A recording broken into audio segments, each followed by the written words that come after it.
반갑습니다. 오늘은 달고나 30주차 셋째 날 수요일입니다. 사무엘상 11장 말씀을 통해서 함께 은혜를 나누고자 합니다.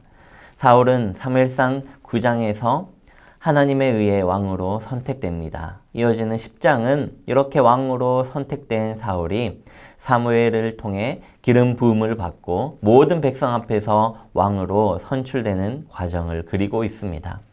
그러나 사울은 아직 모든 백성에게 왕으로 인정받지 못하고 있었습니다. 사무엘상 11장에 가서야 모든 백성에 의해 왕으로 세움을 받습니다. 11장은 무슨 이야기를 하고 있을까요? 요단 동편 땅 길르앗 야베스 땅에서 문제가 생겼습니다.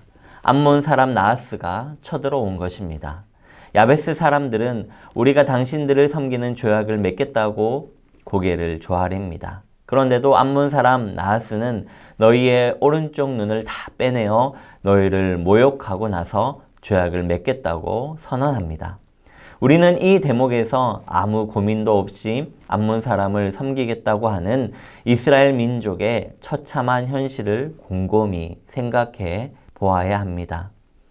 여호수아 시대에 하나님은 땅을 주겠다고 약속하셨고 이스라엘 백성은 땅을 차지했습니다. 당당한 모습입니다. 그런데 이어지는 사사시대를 눈여겨보면 이스라엘 백성이 주변 민족의 침략이 고통스러워 울부짖었다는 말이 나옵니다. 그런데 삼손 이야기에 이르면 이스라엘 백성이 울부짖었다는 말도 사라집니다.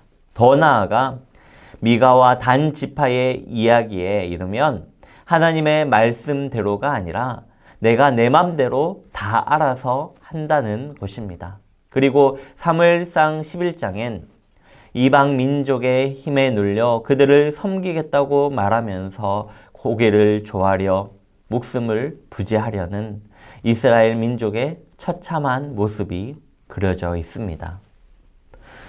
하나님을 든든한 뒷배로 삼고 나아가던 여호수아의 이야기는 전설이 되었고 하나님께 울부짖을 줄 아는 이스라엘 백성의 간절함도 다 식어버렸습니다.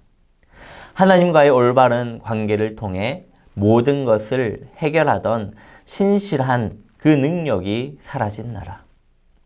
우리도 이방 나라들처럼 왕을 세워달라고 하는 이스라엘.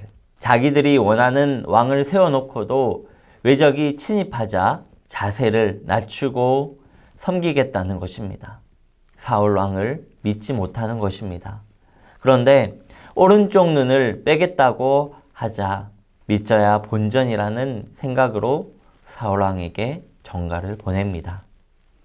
하나님은 사울에게 하나님의 영을 세차게 부어주십니다. 사울은 한겨레의 소를 토막내어서 각 지파에 보냅니다. 나를 따르지 않는 자는 이렇게 될 것이니 나를 따르지 않는 자는 이렇게 될 것이니 따라 나서라는 것입니다. 그래서 모인 병사가 33만 명입니다. 어떻게 되었을까요? 암몬 사람 중에서 살아남은 사람은 다 흩어졌고 두 사람도 함께 있는 일이 없었다고 합니다. 엄청난 사건입니다. 억눌림 당하고 눈치를 보던 이스라엘이 전쟁에서 승리를 거둔 것입니다. 이것은 분명 하나님의 사랑입니다. 감사하고 기뻐해야 합니다. 물론 이들은 기뻐했을 것입니다. 그러나 이들의 기쁨은 하나님을 향한 기쁨이 아니었습니다. 사울이 전쟁을 승리로 이끌었다는 것입니다. 그래서 전쟁에서 승리한 이들 중에는 사울을 왕으로 인정하지 않았던 사람들, 사울을 없이 여긴 사람들을 죽이자는 사람들이 있었습니다. 물론 이들의 주장은 실천되지 않았습니다. 사울이 주님의 도움으로 전쟁에서 승리한 날이니 사람을 죽이지 못한다고 했기 때문입니다. 그러나 여기서 우리가 놓치지 말아야 할 것이 있습니다. 사울은 분명 주님의 도움으로 전쟁에서 승리했다고 말했지만 백성도 그렇게 생각하느냐는 것입니다. 전쟁에서 승리하고 나서 사울왕을 없이 여긴 사람들을 죽이자는 말 속에는 사울이 암몬과의 전쟁을 승리로 이끌었다는 생각이 강하게 반영되어져 있습니다.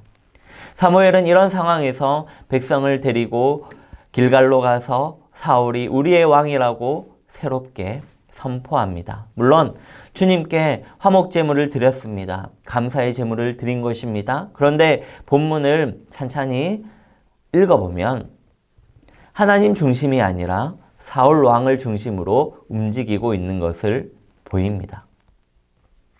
스스로 이방인의 종이 되겠다고 했던 자신들의 부끄러움을 절대 이야기하지 않습니다.